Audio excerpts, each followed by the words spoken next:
welcome to the Gary Dunn Show for October 14th, 2025. I'm your host, Gary Smith, and on today's show, we'll talk with Coach about this past weekend's game at Edinboro, and then we'll look ahead at the standings and scores from this past weekend's action in the PSAC, and we'll preview this week's homecoming contest between the Clarion Golden Eagles and California Vulcans. And more importantly, Coach, it's October 14th, which means tomorrow I can hopefully get a haircut. It's been too long. I apologize to the fans.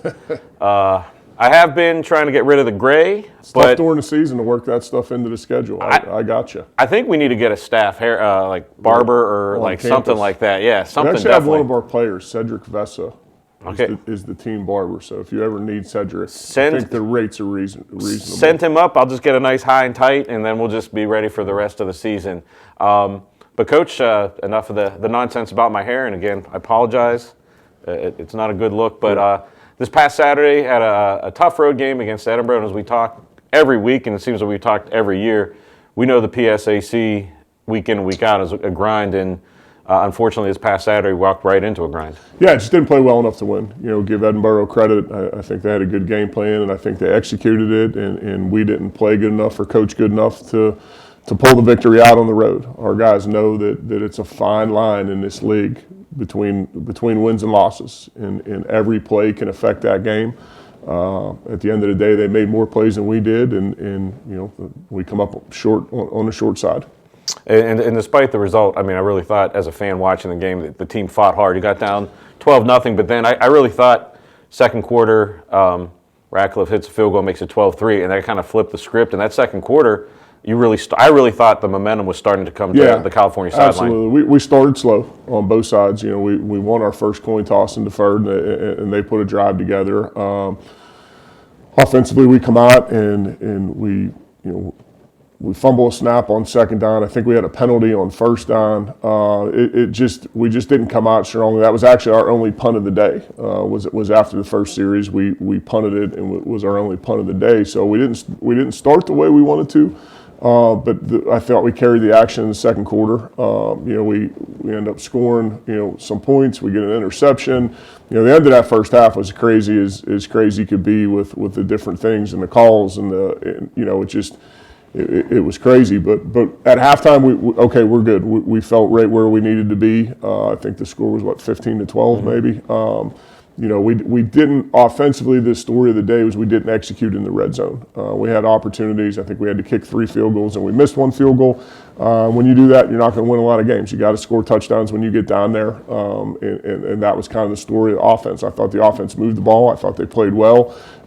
At times, I just didn't think we just didn't execute in the red zone and had to kick 3 field goals. And going back to the end of the first half, you go back, miss a field goal, but then the defense has a chance to make a play because Edinboro had some momentum with the miss and timeouts, but once again, at the end of halves, Alexi Sangster comes a big pick, and then you guys went down, didn't get in the end zone, kick a field goal. But what I wanted to ask was, and this is more specifically, there was 2 instances of the game where there were long replay reviews. Yeah. What does that do to the sideline? I mean, whether or not you think which way the replay is going to go, but that one replay delay was about 8-9 minutes. Yeah, it's just part of the game now. Okay. It's just I don't think it has a bearing on it. You go over there, relax. It gives you, essentially an extra timeout where you can talk to your team and so I don't think it had a bearing. But we did have 2 reviews. One went our way, one didn't. One at the end of the first half, and it kind of worked out to where, we got a favorable spot. I think. We didn't think it was the end of the half. We didn't think we got the first down. So we called the timeout right away to figure out that they did give us the first down, which would have stopped the clock. I wouldn't have called a timeout in that situation. So as I was talking to the officials, we decided I had already called the timeout. I was losing it one way or the other. So why not review the play and see if we can get, the call that we thought it was. But either way, we were losing the timeout, and that's why we did that. Okay, and that ends the half, and then at halftime, some adjustments. You come out Phaeton quarterback in the second half. Had a couple really big seam routes. Devontae Williams, 4 receptions, 139 yards. It just seemed like, the team, whatever you said in the halftime worked because the team really, I think they carried that momentum from the halftime into the third quarter. Yeah, I think we just started executing, and I thought we were moving the ball offensively. And like I said, we had 2 field goal opportunities in the first half. We scored a touchdown. We were moving the ball and we were executing. that's, I think, the frustrating thing for everybody in our program right now is you see flashes of it. You see times when we execute. We had a great meeting yesterday, and we had about a 20-25 play cut up of things that we did wrong as a program that Edinboro had no bearing on. And we talked to our guys about that fine line, that every play matters, and the play in the first quarter is just as important as the play in the fourth quarter, and we got to get back to playing every play having a life of its own, and doing your job every play. And if we do that, we'll have success. If we don't, then we're going to be hoping and wishing at the end of games to make a big play. Well, at the end of the games, again, that fourth quarter was back and forth, but still, despite everything that went on, your team had a chance with the ball with about 1:13 left to go down. So no matter what's happened, you still got to like the fact that you still have your team still has a chance to get the W. Yeah, I mean, we battled in the second half, and our defense didn't play up to our standard. I think our defensive coaches and our players will tell you that. We didn't have our best day, and a lot of it was critical mental errors or critical errors on our part. But give Edinboro credit, but we battled the whole game. I think we took the lead with 3 minutes left. That's a call that I look back and should I have went for it on 4th and 1 at the goal line? With 3 minutes left to go in the game, decided to kick the field goal to take the lead. Give our defense an opportunity to get a stop. Unfortunately, we didn't do it. But I will give Edinboro credit. They made some incredible catches on that last drive, incredible throws and incredible catches. We had guys in great coverage, and that's football. Sometimes the breaks don't go your way, but we battled and competed the whole day, and I know our guys will respond. We had a great meeting yesterday, a great practice yesterday. Take a lot of ownership as individuals, coaches included, and get this thing back on track by playing each play and playing as hard as we can. And some numbers from the game individualized: Phaeton Hill 11 of 15, 171 yards, threw a pick last play the game, but also had a rushing touchdown.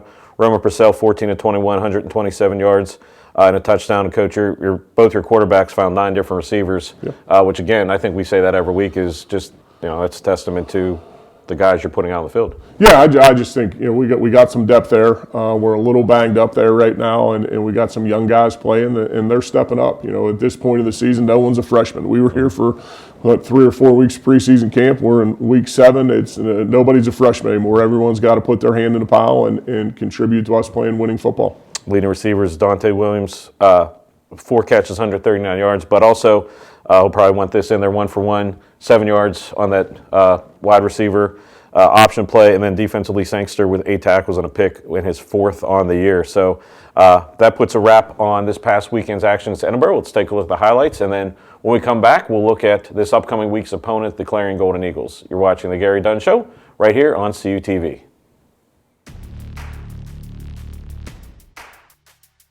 Harry Radcliffe on to attempt the field goal.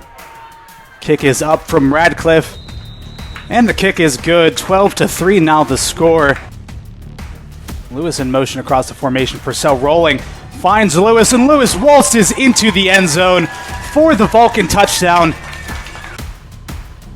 Marcatelli back to throw, sling it over the middle, intercepted into the arm. Alexi Sangster Jr. again, working over the middle of the field, brought down into California territory.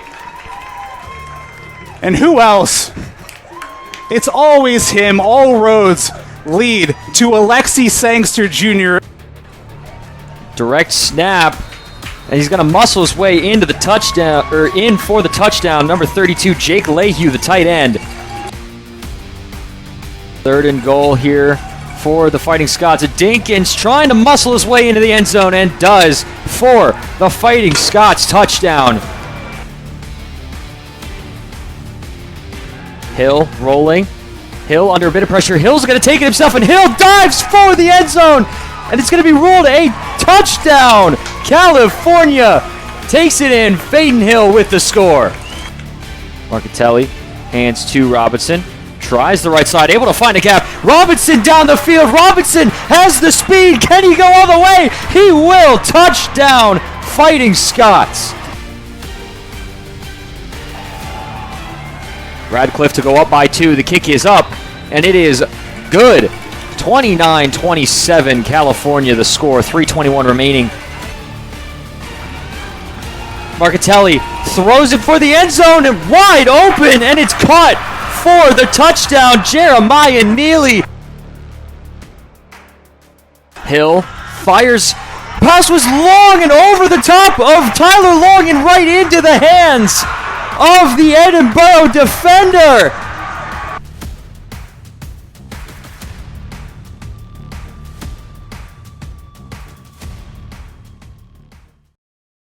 Fall is back and so is Vulcan football. Follow the Vulcans every step of the way during the 2025 regular season.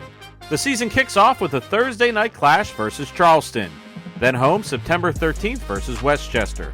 Home September 26th versus Lock Haven. September 27th at Slippery Rock. October 4th at home versus Seton Hill.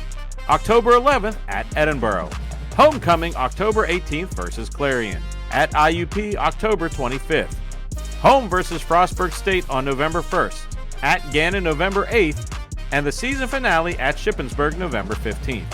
Follow Cal Vulcans and CUTV for live links, highlights, and much more. Penn West California Theater and University Players proudly present Law & Order Fairy Tale Unit. In the fairy tale criminal justice system, the characters from fairy tales and nursery rhymes are represented by two separate yet equally ridiculous groups: the fairy tale police who investigate fairy tale crime, and the fairy tale district attorneys who prosecute the fairy tale offenders. These are their stories. Come to the Blaney Theater this October 16th through the 18th at 7 p.m. to see how the scales of fairy tale justice tip. Students, after the big game and the festivities at the homecoming and community dessert reception, come enjoy theater improv, sports challenges photo booth, face painting, puppetry, giant foam Jenga, and much more. Join us October 18th from 6 to 8 p.m. in the Natali Student Center for games, treats, contests, music, and surprises. All ages invited, and bring your Halloween spirit.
And welcome back to the Gary Dunn Show. During the break, you saw the highlights from Edinboro from this past week, and then you saw highlights from last year's contest against Clarion. Before we break down Clarion, we're going to take a look at what happened in the PSAC, another weekend of divisional play as we move into the middle part of the divisional schedule.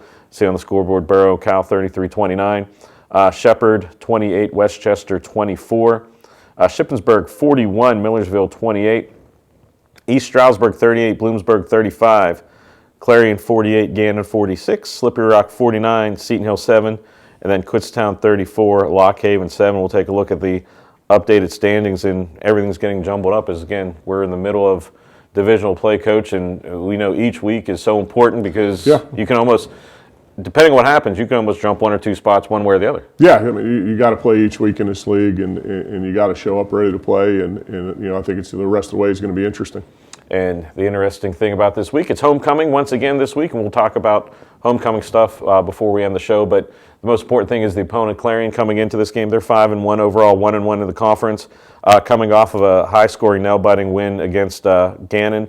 And I know you've been breaking down film, so we'll do it like we always do. First, let's talk about their offense. Yeah, really explosive.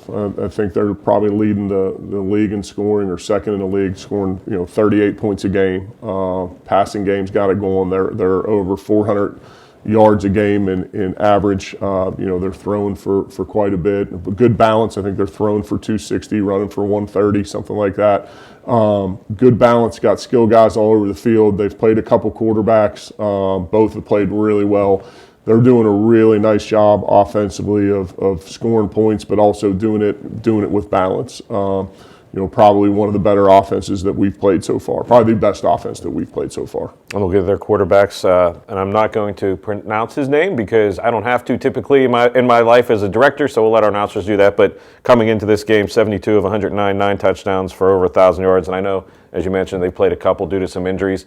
On the ground, their leading rusher, Simmons, 74 carries, 380 yards with 9 touchdowns. And you alluded to their passing attack. They got 2 guys over 400 yards, 448, 421, and both with 5 touchdowns. So again, that really speaks to spreading a the ball balanced around. attack. They've got nice skill kids. The quarterbacks are doing a good job of getting the ball to their playmakers. They do a really good job of finding touches for their explosive guys. The tailback's a big, strong, physical runner. They're just a really good offense. We're going to have to play defense, great team defense. We're going to have to stay in our gaps. We're going to have to cover, and most importantly, we're going to have to tackle better. So I think it's a huge challenge for us. Clarion's playing really good football. Obviously, being 5-1, they're doing some really good things. And over to the other side of the ball, what do they do defensively? I know we've talked, seems like every team in this league does something different. What's their wrinkle? They're very multiple. They start out of a 4-down package. They'll bring some pressure. They're not a big blitz team, but they will bring pressure. I think it starts for them up front. I think their defensive line is really good. I think their 2 inside linebackers are really good players. They got 2 good, solid cover corners. They're probably playing a little bit more man coverage this year than they have in the past, and I think that speaks to they like their people. When you see a team that typically doesn't play man coverage and then they're playing more man coverage, that means they feel like they can cover well. So just solid defense. The thing that they do is they're going to support the run in different ways. They're going to support the run with their nickel. They're going to play what we call 2 inside, or bring corner cat to support the weak run game. They're going to give you different looks to try and stop the run. They're very multiple coverage-wise. They'll jump into a 3-down package and play 3 high safeties and play Tampa 2. They'll roll from it. So, it's a week offensively that we've got to play assignment football, because they do some different things as far as they're probably more multiple than some teams with coverages and fronts.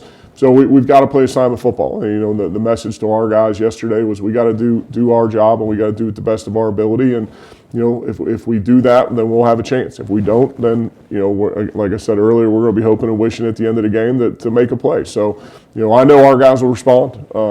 Great workout yesterday, great team meeting yesterday. Anxious to get to practice today at 4:00 and get this thing rolling. And obviously, there's 3 phases of the game: offense, defense, and special teams. And we're fortunate here that we really solid special teams. What does their special teams look like on the other side? Yeah, really good. I think their kicker's really good. I think their punter's really good. Kicker has a strong leg. A lot of touchbacks on the year. One of our things we didn't talk about this weekend, I thought we played really well special teams. We blocked a field goal. We had some really good kickoff returns. We stopped a fake punt. So I thought our special teams played well on Saturday. We're going to need to do that again, because Clarion is very solid in special teams. They've always seemed to be a team that is willing to fake a punt, willing to fake a field goal. We worked on that yesterday. We'll continue to work on that. Edinboro tried to fake punt on us, and we got it down. I think our guys understand what we're trying to do there. But it's going to be a huge part of Saturday. And we'll talk a little bit more about everything Saturday, but let's take a look at the schedule in the PSAC this week. Again, another action-packed weekend of divisional play across the board. Highlight, of course, by Cal Clarion, 3 o'clock, the homecoming game. And then going from the top to the bottom in terms of time, Fairmont State and Edinboro kicking off at noon. A pair of 1 o'clock kickoffs, IEP and Slippery Rock and Westchester Lockhaven. A couple 2 o'clock kickoffs, Gannon, Seton Hill, Shepherd, and Bloom. The other 3 o'clock kickoff is Millersville and Kutztown. And then the 6:05 nightcap, Shippensburg and East Stroudsburg. And of course, Coach, it's homecoming week. There's always 3 different phases to homecoming. First is how, as a coaching staff, do you a lot of excitement? How do you kind of temper that with your team? Yeah, it's just we got to handle our business. We got to show up to work every day and do what we're supposed to do. Not a lot of talk about it, just show up when we meet. Let's win the meeting, and when we practice, let's win practice and give ourselves an opportunity to play clean football on Saturday. And going back to your days as a student and a player, do you have any favorite homecoming mememories, either from the gridiron or some memories that maybe the time limit has run out on and you can talk about now? No, it was always about your former teammates and the alumni coming back. Me as a former player here probably value our alumni more than hadn't I played here. But just homecoming brought a lot of friends back and a lot of former teammates back, and Saturday night was always a good time hanging out with the alumni after I played. But it's still special. I've got a great group of guys that, man, we still, to this day, after all these years, we go away once a year and play golf together. We get together on Sundays and so a special group of guys, and they're all coming back. I got a friend from New York coming. I got hopefully a friend from Florida coming. It's just it's a great time to bring all the alumni back and celebrate this institution. And I can imagine that the alumni tailgate, the football tailgate that we always see, it's probably going to be pretty big this week. So if you want to hear those special stories that Coach can't tell on the air, right. Maybe swing by after, and then tell the people why they should come out. It's going to be a great game. Great game, homecoming, great festivities. I know the tailgates are going to be huge and rolling, and this is a fun bunch to watch. We haven't gotten it done the last couple of weeks, and that's on us and that's on me. But I promise you that they're going to play hard and they're going to give you everything they have, and we're going to fight and we're going to get this thing back on track. It's a big day at California this week. The homecoming parade on campus scheduled to start at noon, and then come on up. There's multiple different ways, secret ways you can get to Adamson Stadium and get in the tailgates before it gets too crowded up there, and the kickoff will be at 3 o'clock. If you're stuck in traffic or can't make it, or stuck at a house party, make sure to tune in to CTV Sports 1, the PSAC digital network or traditional cable. Got to hit the parade first. Got to hit the parade first. That's first. And then come up the hill to Adamson. And it's going to be a beautiful. I think, I haven't checked really the weather other than yesterday, but I think there is rain in the forecast, but it's after and into Sunday, so it's going to be a good day. And if anything else, we know how a game at Adamson Stadium goes. We've had about 24 of them in the last year, but hope to see all the alumni to come on out, wear your red and black, and support the Vulcans. Any last words, Coach? Any stories that you can tell, or even a hint? Give us like a 3-word story from college. I don't know. My memory is so bad during the season. I focus on what we're doing next, and next we have meet with the offensive coaches, and then we have special teams meetings at 2 o'clock. That's all I got on my mind. It was about the guys that come back and celebrating, this institution and the alumni and the traditions. It was always a great time. So I'm sure this weekend will be no different. Sounds good, Coach. But again, love to see a lot of alumni. And unlike Coach, I remember some things. So if I see certain people, you owe me some drinks. From the late 90s. So there was one story you were telling me, wasn't there? It's not brook trout fishing season yet, but it's not. Okay. It will get there. I just wanted to see. And Coach with the assist there. So thanks a lot for watching the Gary Dunn Show. We'll see you at Adamson Stadium, 3 o'clock for homecoming, and we'll see you right here next week for the Gary Dunn Show.